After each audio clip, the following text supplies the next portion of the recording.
Hi viewers, this is Marcus and I'm here to walk you through some tips to ace your next speaking test. Let's dive into our topic right away. We're going to look at what you need to do in speaking task 2. The question will ask you to talk about your personal experience. With 30 seconds of preparation time, you need to give your response that is 60 seconds long. 1 minute is actually not a long time, so if you've always had trouble speaking for 1 minute, keep watching and I will show you how you can make your response long enough. When I prepared my sample response, I actually had more to say, but I had to cut it short because of the time constraint. So for this task, this is the structure that we're going to follow. Again, this is just an example, and this is not the only correct way to do it. However, a lot of English learners and our students, they just prefer to have a structure because they think it helps them organize their thoughts. In most of the speaking questions, we will start with an introduction, and this task is no exception. Because you're going to be asked to talk about your personal experience, your language should be casual. Then, you will continue with stating what the experience is. In most cases that we know, they will have additional questions related to that experience that you need to answer. Obviously, you need to answer those questions and don't forget to add details to your answer. Lastly, you will end it with the closing if the time permits. This is a sample question that we're going to use for our sample script later. Talk about a time you tried something for the first time in your life. What did you do? What made you do it? How did you feel after doing it?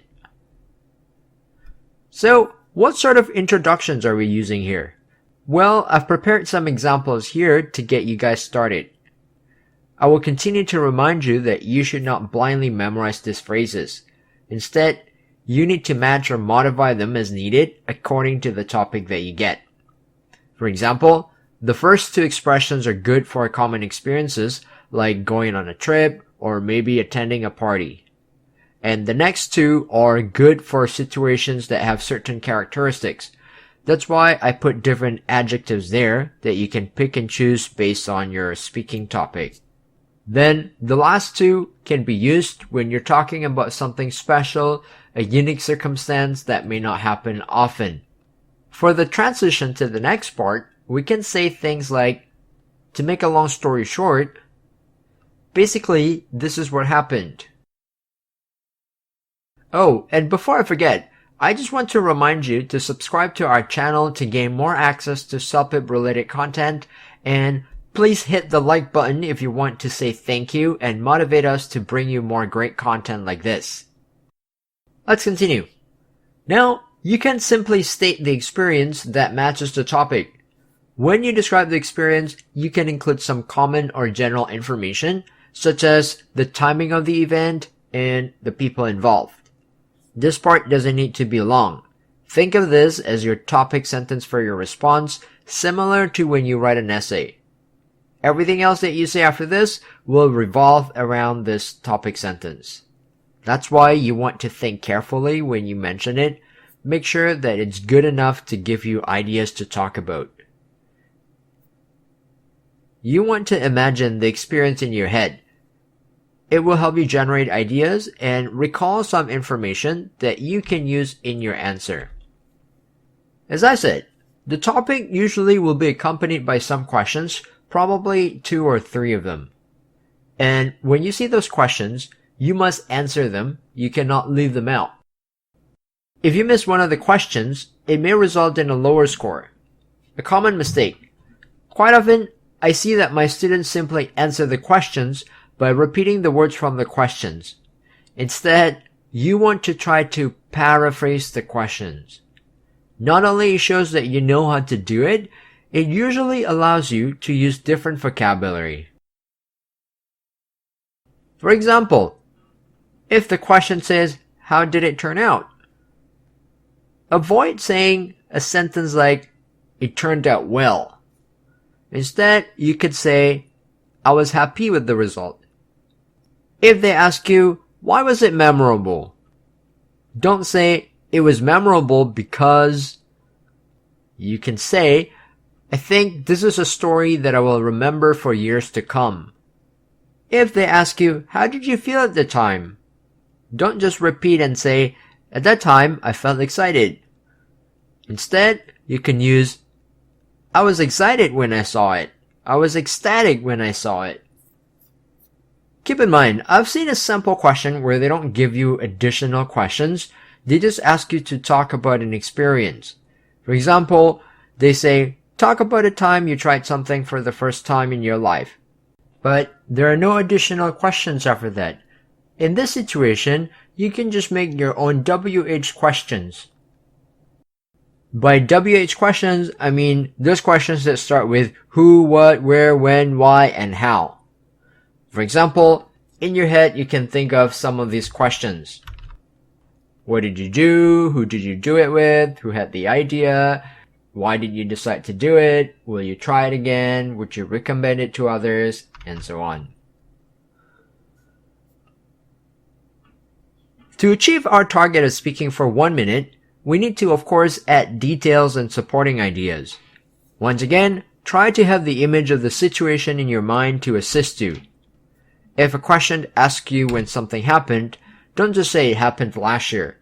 You can give more information by what I call a relative timing. If I say yesterday, last week, or on December 10th, those are absolute timing.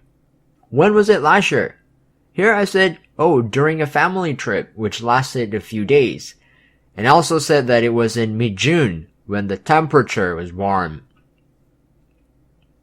If you need to talk about the people, don't answer with just a list of people.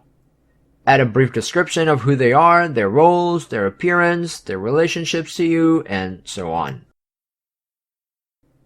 You don't need to add a lot of details for each question. They give you a timer so you can keep track of how much time you've left and adjust the length of your answer accordingly. That may be a bit challenging to do in the beginning. That's why I highly recommend you to practice often, and you can use our sample questions too when you practice. Our sample questions also have a timer to help you practice your time management. Lastly, it's the closing part that you may not have time for in the actual exam if your answer is long enough already. This can be just one short sentence that can give a hint to the listeners that you've come to the end of your response. Feel free to modify them according to the question. The first 3 sentences here are suitable for a good experience, whereas the fourth one is probably for an undesirable situation. And the last 2 are generic sentences that maybe are perfect for many different occasions. Alright, I think it won't be a good guide if I don't show you an example using the method I just told you. So, without further ado, here's our example. Talk about a time you tried something for the first time in your life, and what did you do? What made you do it? How did you feel after doing it? Let me tell you an interesting story of mine. To make a long story short, this is what happened. I just moved out from my parents' place last year, so my mom wouldn't be around to cook for me anymore. The thing is, I've never cooked in my entire life before. 2 days after I moved, I decided to cook. I thought, now that I live alone, I have to start practicing anyway. In the beginning, it seems like a fun challenge for me. I was actually curious. And because that was my first time, I planned to cook chicken fried rice that's easy to make. Unsurprisingly, it didn't take long before I started to screw up. I overcooked my egg, then I cut myself while slicing the chicken breast. I realized I wasn't good with the knife. In the end, I managed to finish my fried rice, and it was actually better than I had expected. I couldn't have been happier with the result. That gave me an encouragement to practice cooking more. This is the end of our guide for answering the task to speaking question. If you have any questions or feedback, feel free to leave it in the comment section down below. And if you find this video helpful, feel free to subscribe to our channel, and we'd love it if you hit the like button as well below. Thank you, and see you next time.